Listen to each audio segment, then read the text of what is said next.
नमस्कार, आप देख रहे हैं स्पेशल रिपोर्ट और आपके साथ में विजेंद्र सोलंकी। लोकतांत्रिक व्यवस्था में चुनाव महत्वपूर्ण होते हैं और चुनाव के परिणाम उससे भी ज्यादा महत्वपूर्ण होते हैं।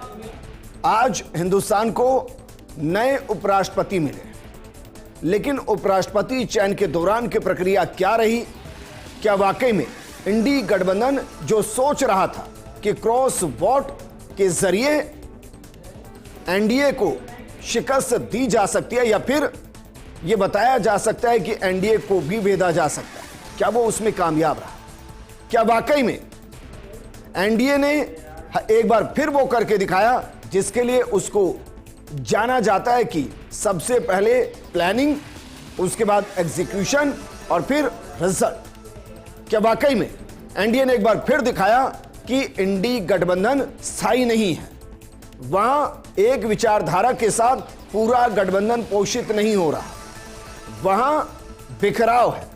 आज हम आपके सामने उपराष्ट्रपति चुनाव का पूरा विश्लेषण, हार और जीत के पीछे के समीकरण, इस प्रक्रिया में कितने वोट अवैध घोषित किए गए और कौन सी पार्टी ने क्यों इस इलेक्शन से दूरी बना ली, क्योंकि ये सिर्फ उपराष्ट्रपति का चुनाव नहीं बल्कि दोनों ही गठबंधन का एक टेस्ट था। इसमें कौन पास और कौन फेल हुआ, ये हम आपको बता दें।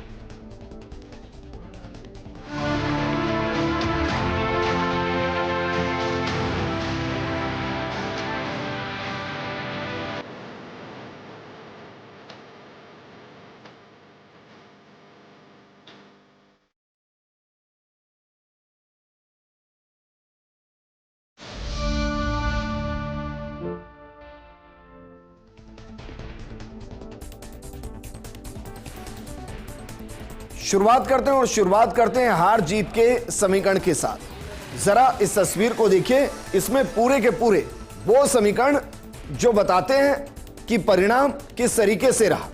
सीपी राधाकृष्णन जिनको 452 वोट मिले, जबकि इंडी गठबंधन की तरफ से बी सुदर्शन रेड्डी उनको 300 वोट मिले, और जो जीत का अंतर रहा वो जीत का अंतर रहा 152 वोट। लेकिन एक तरफ जब आप इसको देखेंगे तो आपको लगेगा कि इसमें असामान्य क्या है।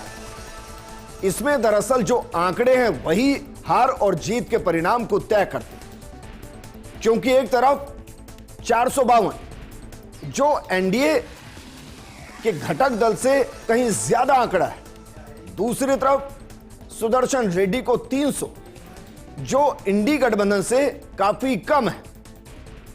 तो क्या वाकई में कृष्ण से सुदर्शन हार गए? यकीनन इस इलेक्शन में हार गए। देश के 17वें उपराष्ट्रपति चुनाव के नतीजे घोषित हो गए और एनडीए उम्मीदवार सीपी राधाकृष्णन ने इंडिया ब्लॉक के प्रत्याशी जस्टिस बी सुदर्शन रेड्डी को हरा दिया। राधाकृष्णन को प्रथम वरीयता के 452 वोट मिले।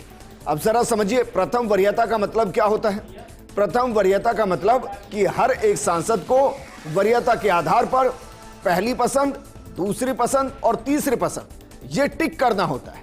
तो जिन्होंने राधाकृष्णन को अपनी पहली पसंद बताया वो दरअसल 452 है, जबकि रेड्डी को 300 वोट मिले। इस पूरे इलेक्शन को अगर आप समझेंगे तो कुल 767 सांसदों ने वोटिंग की है, जिनमें से 15 वोट इनवैलिड करार दिए गए, अवैध करार दिए गए, और इस तरह मान्य वोटों की संख्या 752 रही। एनडीए उम्मीदवार के पक्ष में उसके अपने सांसदों के अलावा 25 और सांसदों ने वोट डाला। एनडीए के अपने कुल 427 सांसद थे।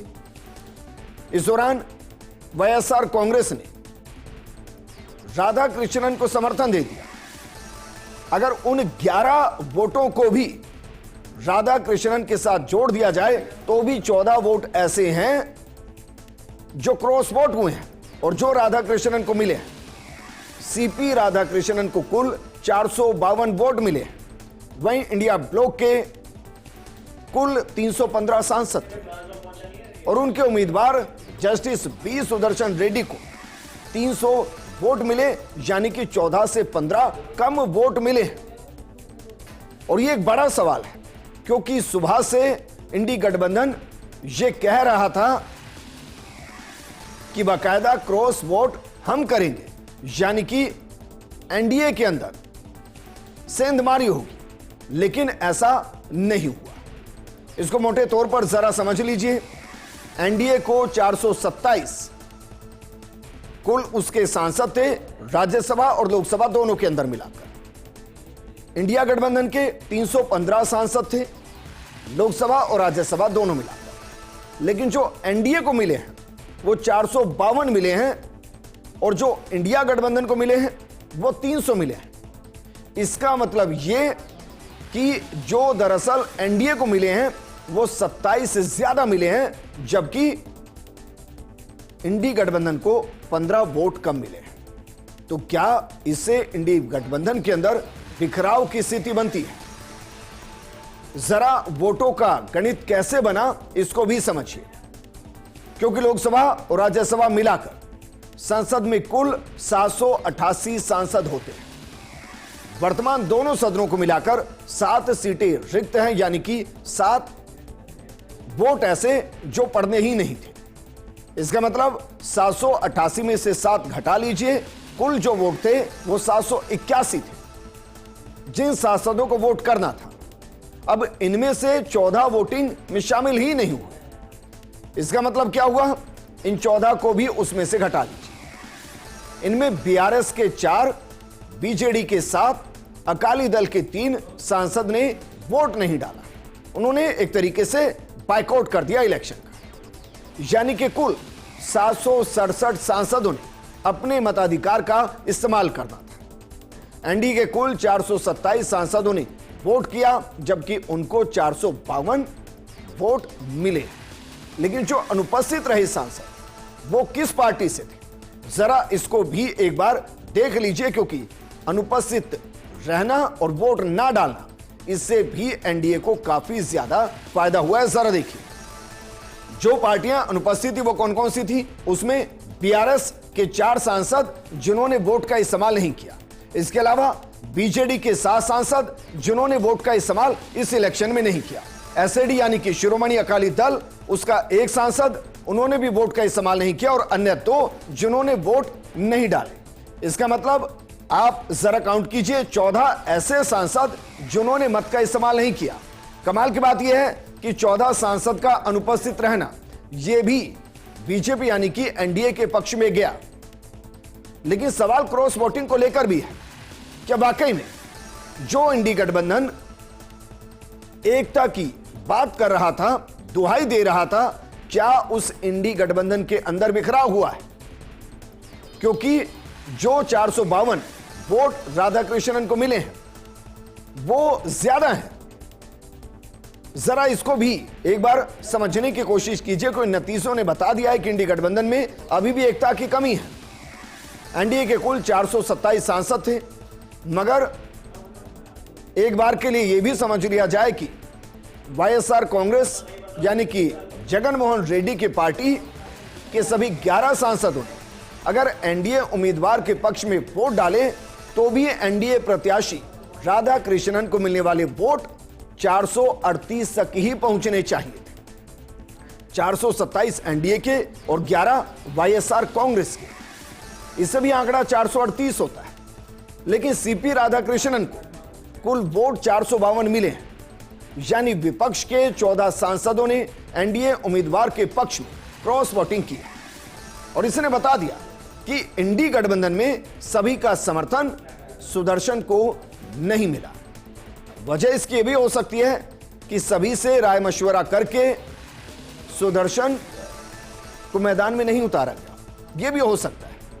लेकिन क्या कभी यह मुमकिन है कि यह पता चल पाए कि क्रॉस वोटिंग किसने की? उससे पहले जरा यह देखिए कि किस इलेक्शन में कितने क्रॉस वोट पड़े हैं।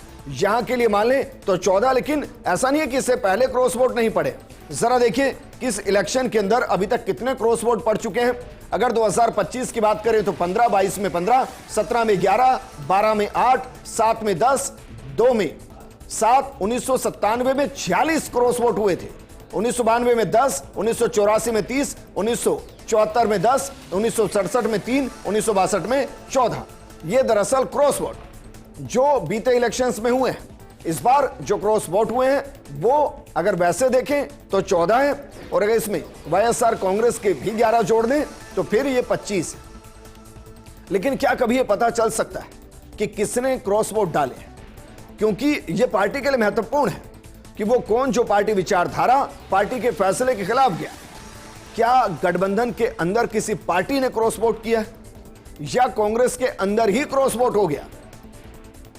क्या ये कभी पता चल पाएगा? दरअसल विपक्षी गठबंधन की किस पार्टी के सांसदों ने क्रॉस वोटिंग की है, इसका खुलासा अभी तक नहीं हुआ है, ना ही यह संभव है कि हो पाएगा।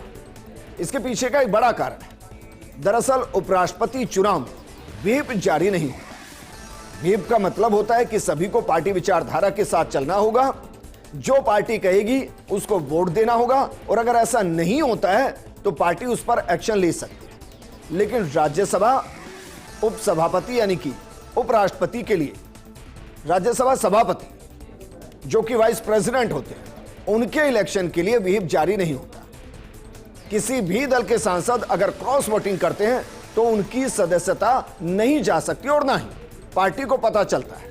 इसके अलावा संबंधित पार्टी कोई कानूनी एक्शन भी नहीं ले सकती, और इसलिए क्रॉस वोटिंग होती है क्योंकि वो जानते हैं कि इस क्रॉस वोटिंग के जरिए ना तो ये पता चलना है कि किसने क्रॉस वोट किया है और ना ही पार्टी एक्शन ले सकती है। और यही वजह है कि राधा कृष्णन को 14 अतिरिक्त वोट मिले हैं, और यही वजह है कि इंडी गठबंधन के अंदर ये पता नहीं चल पाएगा कि किसने क्रॉस वोट किए और उस पर ना ही एक्शन हो पाएगा। लेकिन जैसे ही परिणाम आए, पूर्व उपराष्ट्रपति जगदीप धनखड़ ने बधाई संदेश दिया, और बधाई संदेश में उन्होंने क्या लिखा है यह भी हम आपको दिखा रहे हैं। जरा देखिए, क्योंकि यह बहुत ज्यादा महत्वपूर्ण है। उन्हीं के इस्तीफे के बाद यह इलेक्शन हुआ है और उसमें राधा कृष्णन जीते हैं। वो क्या लिख रहे हैं? यह दरअसल अंग्रेजी का लेटर है जिसको हमने हिंदी में रूपांतरित किया है। वो लिख रहे हैं, आदरणीय राधा कृष्णन जी, विश्व के सबसे बड़े लोकतंत्र में भारत के उपराष्ट्रपति के रूप में आपके निर्वाचन पर हार्दिक बधाई। इस गौरवशाली पद पर आपकी नियुक्ति हमारे राष्ट्र के प्रतिनिधियों के विश्वास और भरोसे को दर्शाती है। सार्वजनिक जीवन में आपके विशाल अनुभव को देखते हुए आपके नेतृत्व में यह गौरवशाली पद निश्चित रूप से और ज्यादा सम्मान और ज्यादा गौरव प्राप्त करेगा। इस महत्वपूर्ण अवसर पर आपके सफल कार्यकाल और हमारे महान राष्ट्र की सेवा के लिए मेरी शुभकामनाएं, हार्दिक शुभकामनाएं। Jagdeep Dhankhar, farmer vice president, Republic of India. उन्होंने बाकायदा लेटर जारी किया और उस दौरान राधा कृष्णन को शुभकामनाएं दी। विश्वास और भरोसे के साथ ये कहा कि सार्वजनिक जीवन में आपके विशाल अनुभव को देखते हुए आपके नेतृत्व में यह गौरवशाली पद निश्चित रूप से और ज्यादा सम्मान और गौरव प्राप्त करेगा। उन्होंने यह भी कहा कि इस महत्वपूर्ण अवसर पर आपके सफल कार्यकाल और हमारे महान राष्ट्र की सेवा के लिए आपको शुभकामनाएं। लेकिन जैसे ही परिणाम सामने आए, सभी के बधाई संदेश भी आने शुरू हो गए। प्रधानमंत्री मोदी, उन्होंने एक्स पर पोस्ट कर क्या कहा, कैसे बधाई दी, यह भी हम आपको बता रहे हैं। जरा देखिए। उन्होंने लिखा कि सीपी राधाकृष्णन जी को 2025 के उपराष्ट्रपति चुनाव में जीत पर हार्दिक बधाई। उनका जीवन हमेशा समाज की सेवा और गरीबों और हाशिए पर पड़े लोगों को सशक्त बनाने के लिए समर्पित रहा। मुझे विश्वास है कि वो एक उत्कृष्ट उपराष्ट्रपति होंगे जो हमारे संवैधानिक मूल्यों को मजबूत करेंगे और संसदीय संवाद को और ज्यादा बढ़ाएंगे। नरेंद्र मोदी, प्रधानमंत्री भारत। इसके बाद गृह मंत्री अमित शाह ने एक्स पर पोस्ट किया और एक्स पर पोस्ट करते हुए उन्होंने इस चुनाव परिणाम के बाद कैसे बधाई संदेश दिया, जरा एक नजर इस पर भी डालते हैं। देखिए जरा। उन्होंने लिखा कि श्री सीपी राधाकृष्णन जी को भारत के उपराष्ट्रपति चुने जाने पर बधाई। मेरा दृढ़ विश्वास है कि समाज के निचले स्तर से उठे एक नेता के रूप में मैं आपकी दूरदर्शिता और प्रशासन के बारे में गहन ज्ञान, हाशिए पर पड़े लोगों की सेवा के लिए हमारे संसदीय लोकतंत्र में सर्वश्रेष्ठ लाने में हमारी मदद करेंगे। मैं उच्च सदन की पवित्रता के संरक्षक के रूप में आपकी यात्रा के लिए आपको हार्दिक शुभकामनाएं देता हूं, अमित शाह, गृह मंत्री, भारत सरकार। लेकिन ऐसा नहीं है कि सिर्फ एनडीए के नेताओं ने ही शुभकामनाएं दी है। मल्लिकार्जुन खड़गे, नेता प्रतिपक्ष राज्यसभा, उन्होंने भी बधाई संदेश दिया, हालांकि कुछ शंकाओं के साथ। हमने कोशिश की कि शायद राहुल गांधी ने भी शुभकामनाएं दी, लेकिन जब तक हम प्रोग्राम बना रहे थे उनकी तरफ से कोई पोस्ट एक्स पर नहीं था। लेकिन नेता प्रतिपक्ष राज्यसभा मल्लिकार्जुन खड़गे, उन्होंने क्या कुछ कहा और कैसे बधाई संदेश दिया, यह भी जरा देखिए। उन्होंने लिखा कि उपराष्ट्रपति चुनाव में विजय प्राप्त करने पर श्री सीपी राधाकृष्णन को शुभकामनाएं। हम संयुक्त विपक्ष के संयुक्त उम्मीदवार श्री बी सुदर्शन रेड्डी के प्रति उनके उत्साहपूर्ण और सिद्धांतबद्ध संघर्ष के लिए हार्दिक आभार व्यक्त करते हैं। हमें उम्मीद है कि नए निर्वाचित उपराष्ट्रपति संसदीय परंपराओं के सर्वोच्च मूल्यों की रक्षा करेंगे और सर्वोच्च मूल्यों को बनाए रखेंगे, विपक्ष के लिए समान स्थान और सम्मान सुनिश्चित करेंगे और हमारी सत्ताधारी दल के दबाव में नहीं झुकेंगे। वरीयता क्रम में दूसरे सर्वोच्च संवैधानिक पद उपराष्ट्रपति को लोकतांत्रिक मूल्यों की रक्षा में स्वतंत्रता, निष्पक्षता और दृढ़ता को प्रतिबिंबित करने के लिए पुनर्जीवित किया जाना चाहिए। मल्लिकार्जुन खड़गे, नेता प्रतिपक्ष राज्यसभा।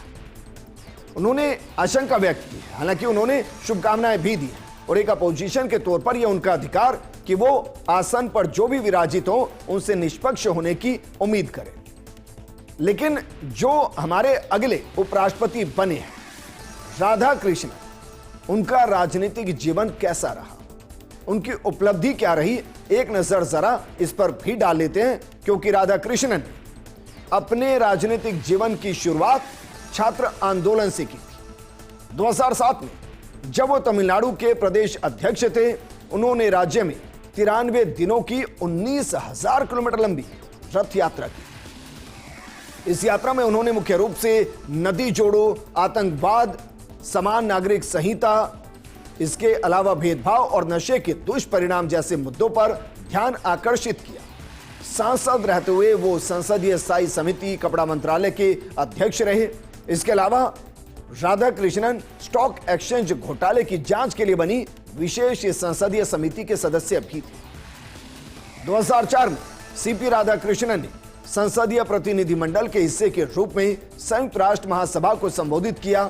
ताइवान जाने वाले पहले संसदीय प्रतिनिधिमंडल के सदस्य भी राधाकृष्णन। 2016 में उन्हें कोच्चि स्थित कॉयर बोर्ड का अध्यक्ष बनाया गया, जहां उन्होंने 4 साल तक काम किया। उनके नेतृत्व में भारत से नारियल रेशा का निर्यात 2,532 करोड़ रुपए के रिकॉर्ड स्तर पर पहुंचा था। 2020 से 2022 तक राधाकृष्णन बीजेपी के केरल प्रभारी भी रहे, लेकिन वो सांसद भी रह चुके हैं, 2 बार सांसद रह चुके हैं।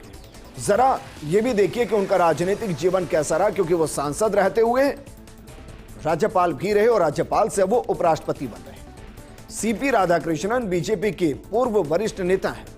लंबे समय तक संगठन में वो सक्रिय रहे। वो तमिलनाडु के कोयंबटूर से 2 बार लोकसभा सांसद बने। उन्होंने यहां 2 बार 1998 और 1999 में जीत हासिल की, लेकिन इसके बाद वो जीत नहीं पाए। 2004 का इलेक्शन हो, 2014 हो या 2019 हो, वो 3 बार हार का सामना करते नजर आए। तमिलनाडु बीजेपी अध्यक्ष पद पर भी वो रह चुके हैं और दक्षिण भारत में बीजेपी के विकास में महत्वपूर्ण भूमिका उन्होंने निभाई। फरवरी 2023 में उन्हें झारखंड का राज्यपाल नियुक्त किया गया। झारखंड के राज्यपाल रहते हुए उन्हें तेलंगाना के राज्यपाल और पुडुचेरी के उपराज्यपाल का अतिरिक्त प्रभार भी दिया गया।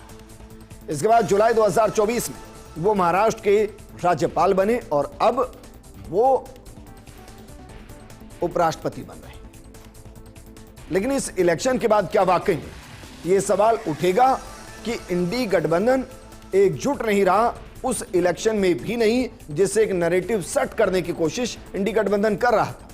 और क्या यह भी नैरेटिव सेट होगा कि बीजेपी के कैंडिडेट पर विरोधी पार्टियों को भी भरोसा था और इसीलिए 14 क्रॉस वोट हुए। कुछ पार्टियों ने अपने आप को अनुपस्थित दर्शाया और वाईएसआर कांग्रेस ने इलेक्शन से तुरंत पहले समर्थन दे दिया। क्या वाकई में ये मोदी और शाह की जोड़ी की वो रणनीति है जिसने एक बार फिर से इंडी गठबंधन को एक इलेक्शन में पस किया है, उस इलेक्शन में जहां हारने की संभावना ना के बराबर, उसके बावजूद क्रॉस वोट हुआ और एनडीए को अपने कुल आंकड़े से 25 के आसपास ज्यादा वोट। इस प्रोग्राम में फिलहाल इतना ही। आप बने रहिए फर्स्ट इंडिया न्यूज के साथ, क्योंकि खबरों का सिलसिला लगातार जारी है। नमस्कार।